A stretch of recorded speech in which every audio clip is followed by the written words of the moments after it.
Hi, it's Greg Beckett, Motivational Hypnotist, and another episode of Time to Get Unstuck. And I have an incredible guest. It's Didi Verg. Before we get to Didi, and I'm going to tell you more about her and what we're talking about, but we have a new sponsor, which is really cool. It's a travel site that actually, when you use the travel site, you get to see prices with all the taxes, everything, nothing hidden. That's what I like about it. There's nothing hidden.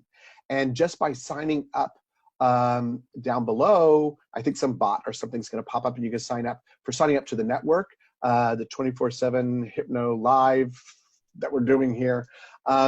You get a $200 credit to use on the travel site. And if you're a business and you want to use these simple solutions and things to get people incentivized to come to your business or close sales or whatever it is that you want to use it for, because you have greater minds than I do to figure this out, just type in solutions. And if you ever want them to leave you alone, you type stop. But I think with these incentives and such a good site, you won't want to do that. You'll just want to keep continuing getting credits and using it for your business.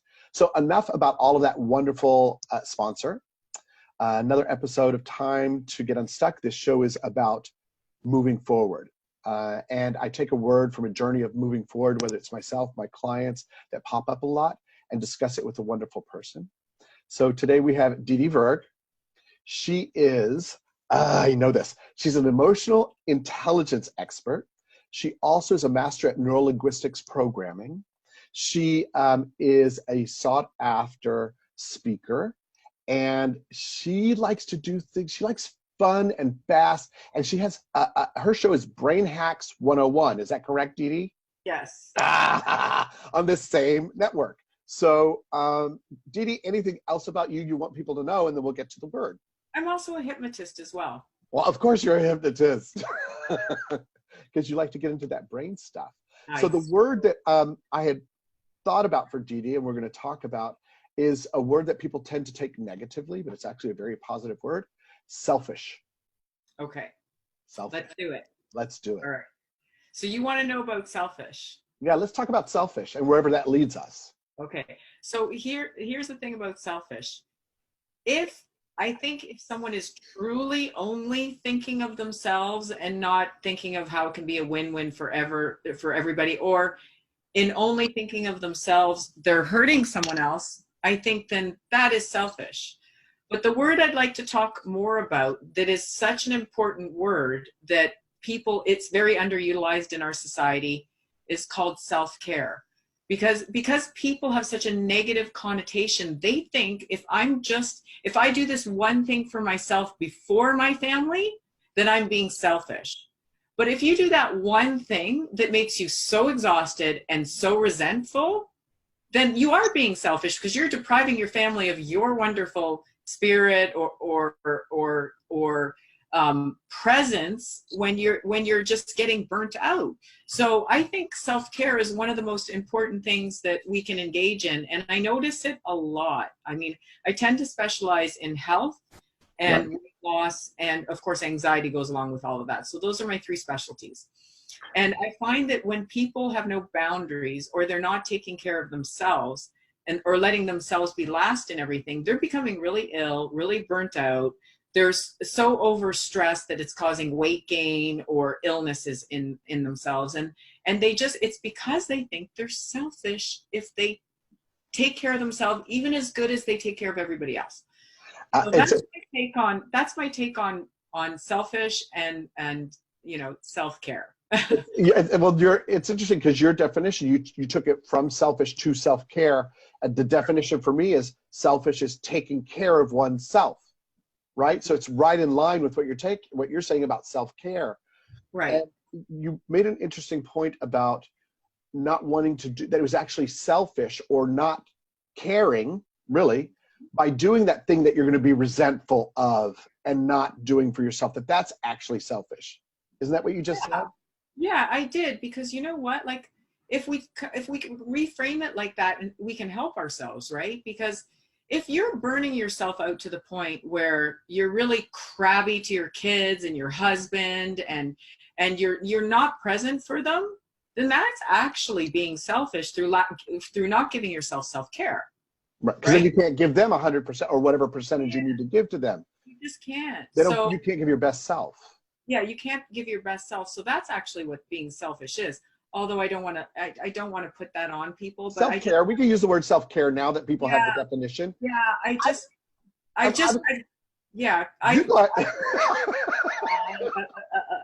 I have had the unfortunate experience of having to live with people in my family who are what they would call complete sociopath and narcissists to the extreme. Like, so those people are truly selfish, right? And there's nothing you can explain to them that's going to change that in their mind.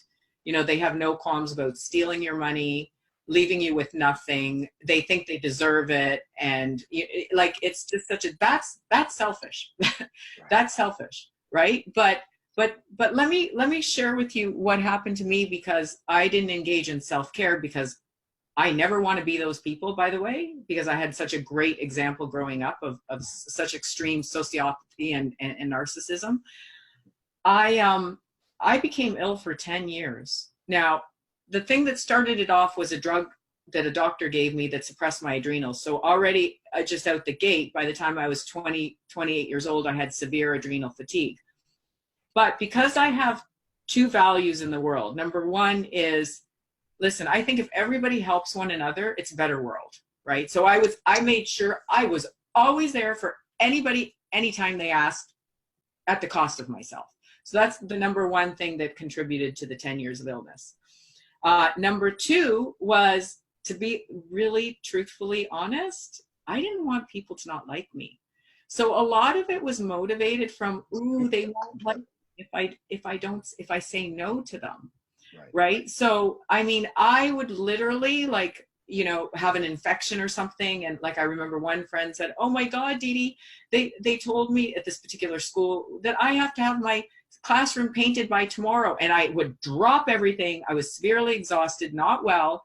And I would just drop everything and go and paint an entire classroom with her. Well, this eventually caught up with me, and I ended up with numerous infections, everything from Epstein-Barr to chronic strep throat for 4 years. Like, I just, you know, my whole system was so down that I just couldn't recover from anything. I had a low-grade fever for 10 years. I couldn't eat because, as you know, with mono and things like that, it goes into your liver. So I didn't eat for 2 years. It was just like a horrendous but interesting learning for me. And then, you know, I came around and I saw that, to be quite honest with you, nobody dropped anything for me when I was sick. There was a couple people, but those people, like, they're just like, oh, well, like, didn't visit me, didn't anything. So that was a big and hurtful lesson for me. So now I've come around to, I call it Didi's law of equal effort. It's like, I'm going to put into this relationship or this exactly as much as you are. You're going to show me how much you're putting into it. I'm willing to be there all the time and help you. But like, if you're not willing to do that for me, like, I'm just going to meet you at where you are. Like, I'm not going to work harder than you are, because that made me sick. So that taught me, the biggest lesson in my life has been self-care. So my question then about all of this that you went through, which is a lot. And I think a lot of people, there are many people that can identify with that too, because we're always, there's a whole segment of the population that are very much givers. Yes. And forget about themselves. So you talked about a change. You talked about having all the challenges and the illness and stuff like that. What was your aha or light bulb moment when you said this has to change? And how did you, because you like to brain hack, for yourself, make that switch? Or, yeah, I'm going to leave it at that as the question. What was the It was painful. It was like that person who I dropped everything for at one time. You know, I was in a bind. I had to move out of my apartment. I had a fever. I could barely stand.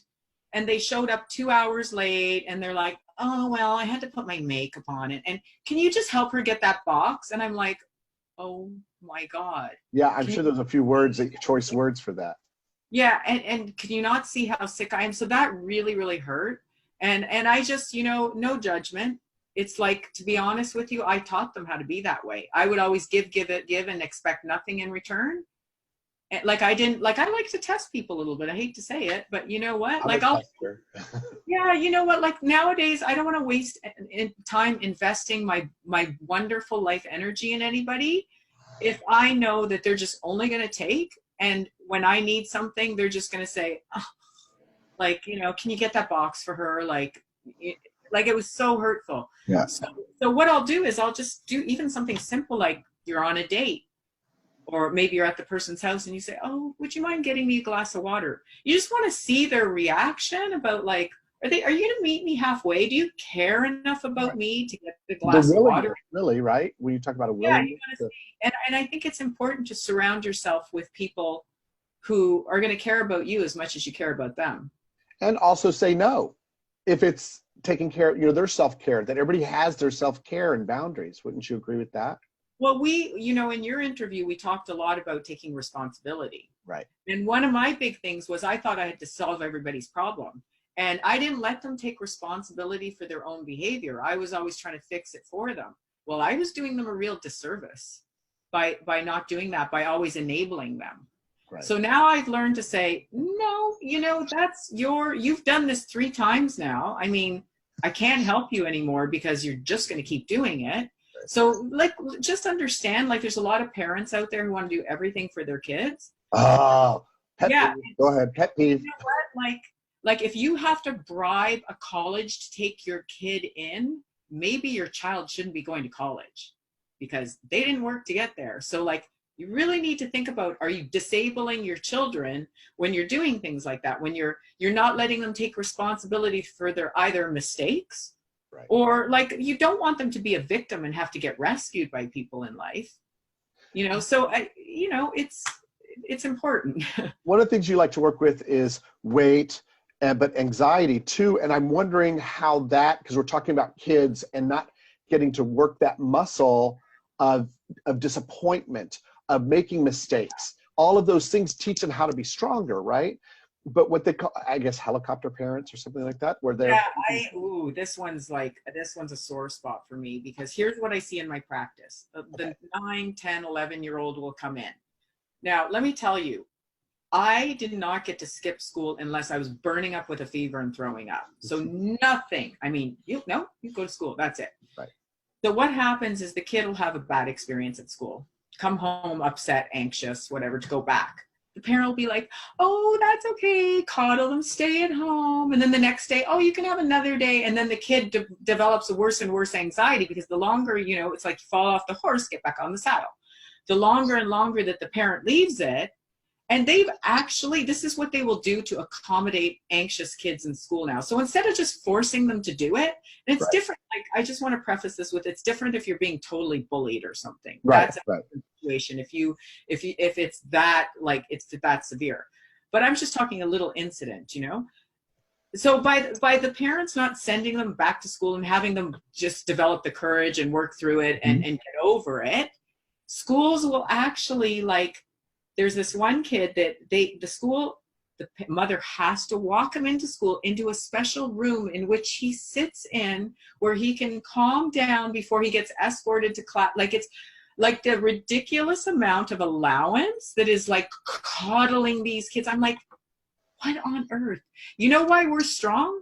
You know why we're hardy? Because we didn't get all that coddling. It's like, the lengths they go to, they get out of tests because they have anxiety. They get out of everything. They get coddled. And this is not helping them, by the way. So this is the children. This is the 11, 12, 13-year-olds. Yeah. So you also have clients that come in that are already college or out of college trying to get jobs with all of that anxiety. Yeah. So all that stuff that was brought for them, you know, coddling and whatever you want to call it.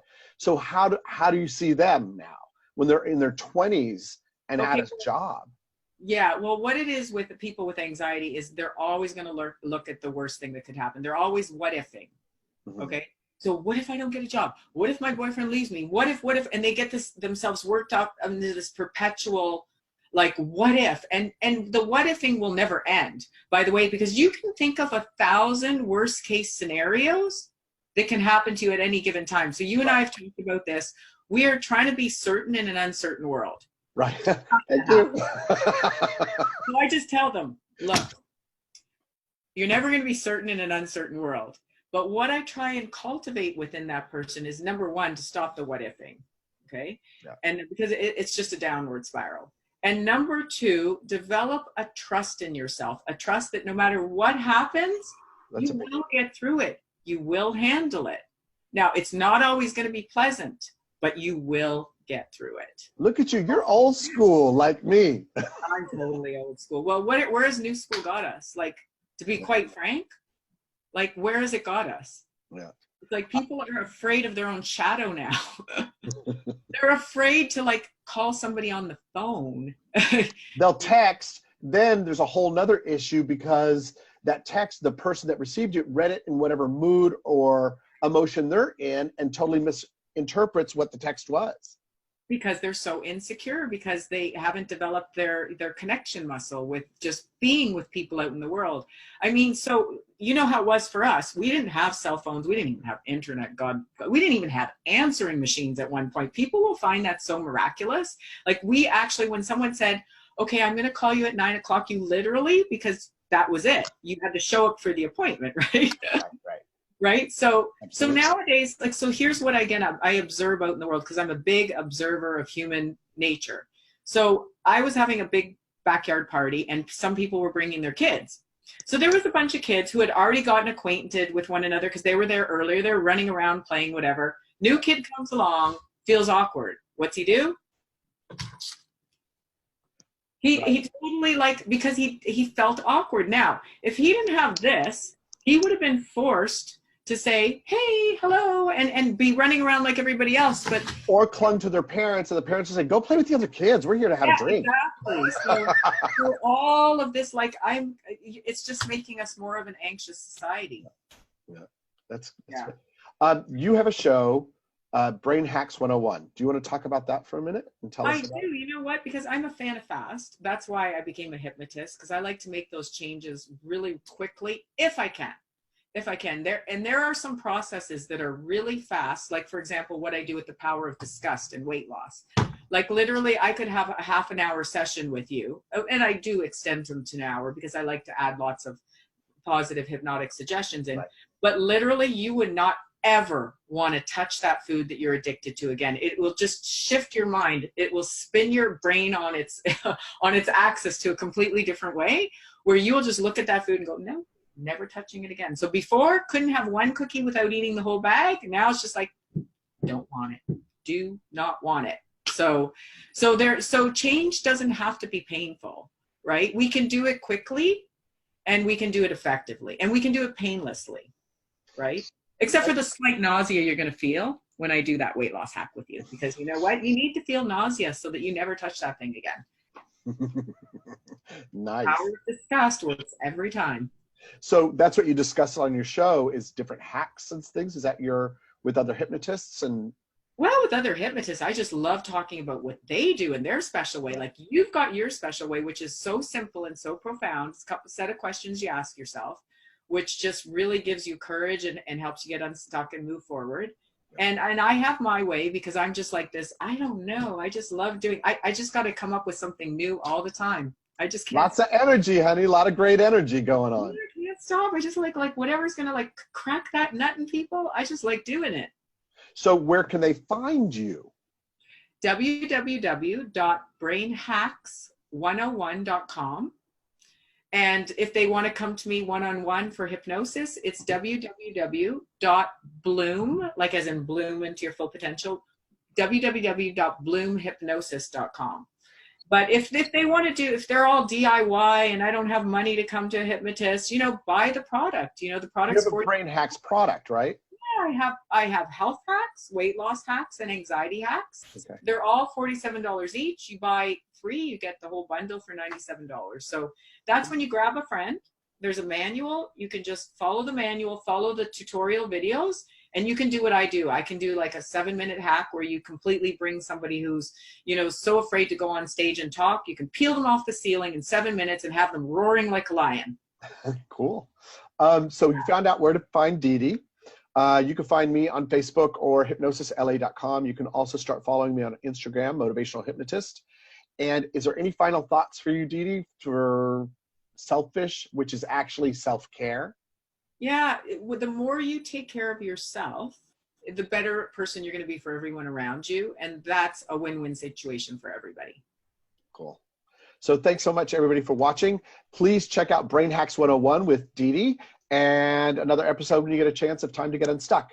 So have a great day. Thanks. Thank you.